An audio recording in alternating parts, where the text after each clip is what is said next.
ल हेर्नुहोस् साथीहरू, आज चाहिँ हामीले गुलाब जामुन बनाउन लागेका छौँ। यसमा चाहिँ अब सुरुमा बनाउँदा यसको मसला बनाउँदा चाहिँ हामीले देखाउन पाइएन समयले गर्दा है। यसमा चाहिँ सुरुमा हामीले भैँसीको घिउ हाल्यौँ, दुध हाल्यौँ, अनि दुध उम्लिसकेपछि तपाईँको सुजी हाल्यौँ है। सुजी, दुध र भैँसीको घिउ, यो 3 चिजको बनाउँदैछौँ। त्यसलाई हामीले सुरुदेखि लास्टसम्म सबै देखाउनेछौँ। यो चाहिँ तपाईँको चास्नी रेडी हुँदैछ गुलाब जामुनको लागि है त।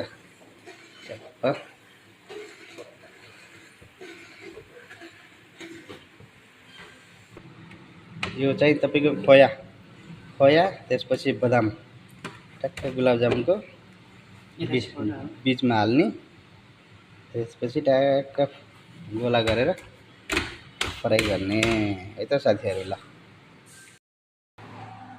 ल यो तपाईँको तेल पनि रेडी भयो है त अब हाम्रो गुलाब जामुन फ्राई गर्नको लागि है त साथीहरू। ल हेर्नुहोस् साथीहरू, हाम्रो गुलाब जामुन यसरी बनाउने हो।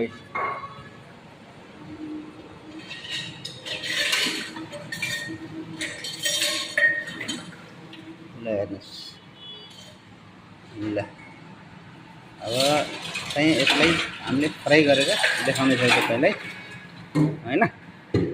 यति बनाउन छ, यति बनाउन छ। ल हेर्नुहोस् है साथीहरू, हाम्रा गुलाब जामुन फ्राई भइसके हैन। अब तपाईँलाई चाहिँ हामीले रेडी गरेर चास्नीमा राखेको पनि देखाउने छौँ। पक्कै पनि भिडियो छोडेर कति नजानु होला है त। ल हेर्नुहोस् कति राम्रो बनेको छ हेर्नुहोस् न।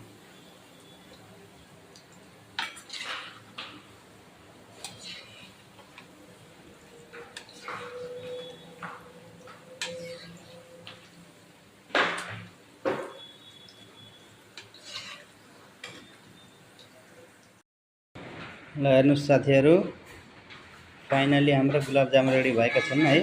ल हेर्नुहोस् सर यस्तो सफ्ट बनेका छन् नि, मुखमा राख्दा बित्तिकै आफै निल्लिन्छ, चबाउनै पर्दैन कि यस्ता बनिरहेका छन्। ल हेर्नुहोस् बवाल बनेका छन्, बवाल गुलाब जामुन।